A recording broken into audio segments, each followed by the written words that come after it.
Yo, what up? Today we are meeting the 14-year-old, yes, 14, not very legal yet, but no doubt very, very talented Greyson Chance, the overnight YouTube sensation. We'll be talking to him in just a little bit, alright? So hang on tight. Hi, welcome to Malaysia. Oh, thank you for having me. I love Malaysia. You were here yesterday, right? Yes, I got in yesterday, but I was so drowsy after the flight, I couldn't really take it all in yet. Oh, but man. today I took it all in. It's a beautiful country. How do you find it so far? Well, I think it's fantastic. There are so many trees in Malaysia, which I've noticed. Which back in the States and big cities, there are no trees anywhere, and it's just so green everywhere, and everybody's so nice, and there's shops and everything. I love it here. I love Kuala Lumpur. You had a really long flight. What did you do to entertain yourself? Well, I watched a lot of movies, and I did a little bit of school on my computer. Really? Yeah. Still schoolwork? And I slept a lot of it. Okay. Me and my mom were in the corner of the flight, like. Okay. Did you celebrate Halloween? Well, I'm not the biggest Halloween fan. Oh yeah? So But- you dress up? Well, I have in past years, but I'm not a big fan of haunted houses and stuff. Okay. So I'm always the guy who like dresses up in the funny costumes, Right. not the scary ones. What was your best costume, you think? Well, 2 years back, I was actually an inflatable ostrich. That is really It was quite a costume. It was great. But the bad thing is I tripped on a curb when I was trick or treating because it was so big and I popped. So that was a bad advantage. really. of You the didn't even trick or roll treat. it. But no, this Halloween I was in the studio all night. Literally, I don't think I left till like 12:30. You know, when your first cover of Gaga on YouTube hit 43 million, how did you react? How did you feel about that? Well, you know, it was completely crazy because, you know, I didn't post the video for that reason. I just kind of posted it to, you know, why not? I'll put it up there. And then all of a sudden this huge response came and I just released my debut album. So tell us more about the album. Well, you know, the album is very real. It's not anything artificial, and it's definitely not what you would think a 14-year-old would release. You know, it's very in-depth and it's very diverse. You know, there's songs about love, there's songs about hate, heartbreak. There's songs literally just ranging throughout the field. So it's definitely very different. And you wrote all, if not some, of the songs. I wrote more than half of the record. Wow. How would you describe your songwriting process? Well, you know, I usually go in and I love the songwriters I get to work with. And, you know, I'll usually go into the studio and we'll go in and for about 3 hours we'll just pop off all these ideas and we'll just go and go and go. And then we have all these different songs and we pick the ones that we like, pick the ones that we don't like. And we just kind of grow on them. You know, the thing about songwriting is you can't push it. Like, you know, there'll be sometimes where we'll get frustrated and I'll just be like, guys, let's go take a 10-minute break and go play the drums. Like, you just have to give yourself time. So that's why I'm usually going to the studio at 2, don't leave till very late in the night.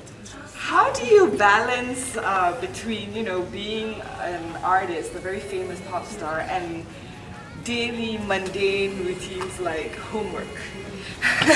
Well, it's sometimes difficult, but you know, like this morning I woke up, did a little homework, and then I go out and do whatever I get to do, eat some breakfast, and then I have promo. So I just balance it wherever I can. Okay, you don't just play the piano, right? Although you just took, what, 3 lessons or something? No, I took piano lessons. Oh, yeah? That's one thing I'm not gonna lie about. I did take the lesson. Alright, but you also play the drums. I'm a bit of a drum player. I'm starting out. I'm not a good drum player, and I just picked up the bass, kinda. I'm learning these instruments. I kind of want to be multi-instrumental, but I'm definitely not a good drum or bassist yet. Not yet. Not yet. I mean, Okay. I can play a beat, but I'm getting better. I'm trying. Once you're 18. I'm not like JB where he can go and just pound on the drums. I'm not there yet. I wish I was though, but I'm not there You yet. will be unstoppable by the time you're legal to party. Anyways, yes, speaking Where did about... that one go? Oh my goodness. Fly FM. Speaking about, you know, JB, Justin Bieber. Of course. You are touted as the second coming of Justin Bieber, the next Justin Bieber. How do you feel about that? Well, you know, you're always gonna get compared to another artist, but you know, Justin is amazing. I love his music, but you know, my music's very different. I do more of a kind of pop rock thing, but of course, you're always gonna get the comparisons. But I love Justin's new album. Are you flattered, or do you feel like it's too big of a, you know, benchmark to live up to? Am I what? Am I? Are you flattered, or do you feel like it's too big of a No, benchmark? you know, of course I'm flattered, but you know, I wouldn't necessarily say that it's like you know, it's definitely not something that I'm like, oh, I always need to be better than Justin. It's never like that, you know. We're two completely different artists. Okay, very nice. But when it comes to a girlfriend, I'm kind of just Not yet. I'm staying worldly. I just travel. I don't date. Okay, and apart from that, what major changes have you made in your life? Well, you know, I've made huge major changes. You know, I don't go to normal school anymore. Like I said, I do online school. I'm always traveling, so definitely made big changes. But there's still things that keep the same. I still have my house in Oklahoma, and still in my market. What was your ambition before you became an artist? To do this. Oh yeah? Mhm. Oh, that's so inspiring. And you did it. I did it, yes. That's really cool. Okay. I'm sure you've been through countless of interviews. What's the one question you hate to answer?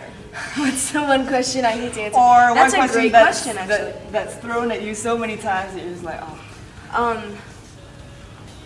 I hate the, what is your perfect date? Oh. Now that you mention it, what is it?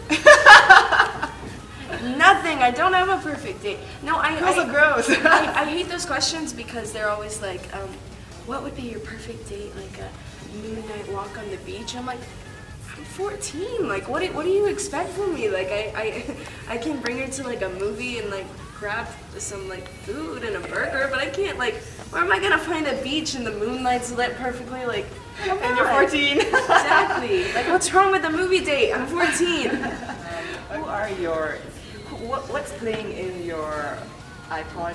iPod right now? Yeah. Well, I love Adele. Uh-huh. I'm a huge Adele fan. I love the new Coldplay album, and I love Gaga, of course. Very But nice. so I range completely in all different styles of music. I love a lot of rock music. I love pop music. I love like soulful music, and I love electronic too. So I kind of go everywhere. Okay, and we need to know your dream collab right now. My dream collab, I would have to say Taylor Swift. I'm a huge fan of Taylor and all of her work. When I turn Okay, 18. just for the camera, if you could get a tattoo in the future, of course, when you're legal and 18 In the and all future. that, what would you get? Oh yikes! I'm not for sure yet, to be honest with you. You don't know if it's gonna be tribal or something real. It'd be something pretty small. I don't want to go Okay. huge, like, and it'd probably only be one. All right.